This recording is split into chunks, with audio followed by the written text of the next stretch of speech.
Halo semua, saya Pandu Maulana. Kebetulan saya di sini ingin menjelaskan apa itu interpreter atau interpretasi atau penjurubahasaan. Penjurubahasaan merupakan kegiatan penerjemahan atau pekerjaan penerjemahan secara lisan yang dilakukan untuk menerjemahkan suatu bahasa ke bahasa lain atau biasa disebut bahasa sumber ke bahasa sasaran. Nah, pekerjaan ini lazim dikerjakan oleh seorang interpreter atau seorang penjuru bahasa yang mana menguasai bahasa ibunya sendiri, mungkin seperti bahasa Indonesia atau bahasa daerah lain, atau mungkin bahkan bisa menguasai lebih dari satu bahasa seperti bahasa Inggris, bahasa Spanyol, Perancis, Rusia, dan lain-lain. Penjurubahasaan terbagi menjadi dua, yaitu penjurubahasaan simultan dan penjurubahasaan konsekutif. Penjurubahasaan secara simultan adalah penerjemahan lisan yang dilakukan oleh juru bahasa secara hampir bersamaan dengan sumber lisan atau ketika si pembicara sedang berbicara. Juru bahasa menyimak semua pembicaraan di floor melalui headset sambil menerjemahkan, dan peserta acara mendengarkannya melalui receiver sistem nirkabel yang dilengkapi headset. Nah, sedangkan penjurubahasaan konsekutif dilakukan setelah si pembicara itu menyampaikan beberapa kalimat atau poin pembicaraan. Setelah itu, barulah sang penjuru bahasa atau interpreter menyampaikan atau mulai menerjemahkan.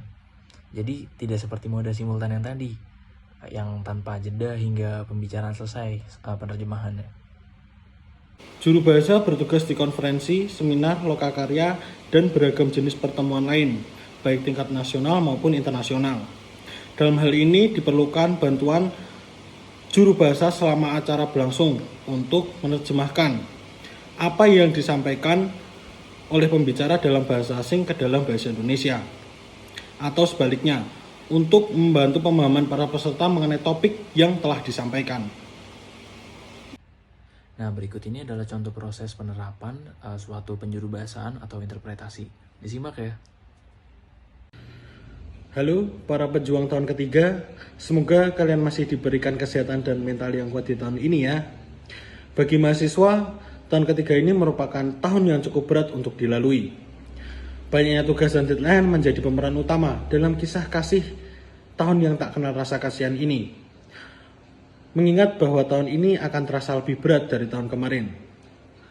Maka dari itu, harus kita sendiri yang menyelamatkan jam tidur yang berantakan, waktu yang tersita, dan rutinitas yang kacau. Karena mau bagaimanapun, tubuh kita tetap butuh istirahat. Saya yakin teman-teman sekalian adalah pribadi yang tangguh.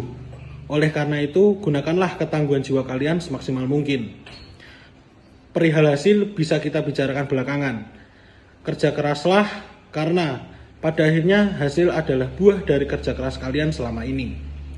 Semangat untuk tahun ini para pejuang deadline, jangan mudah menyerah. Terjanglah tahun yang berat ini dengan kerja keras dan ketangguhan jiwa kalian. Hello third year warriors, I wish you continue to be blessed with a good health and mental strength this year. Third year is very difficult year for college students. There are a lot of tests and deadlines to meet, like in order to be the main character on these ruthless love stories. Remembering that this year will be tougher than last year, therefore we have to save our sleeping hours that have been chaos, wasted time, and sloppy routines. Because no matter how many things, our body still need to rest. I'm sure all of you are strong individuals. Therefore, use your mental strength as much as possible. And we can discuss the result later. Just work hard, because the result are the culmination of all your efforts.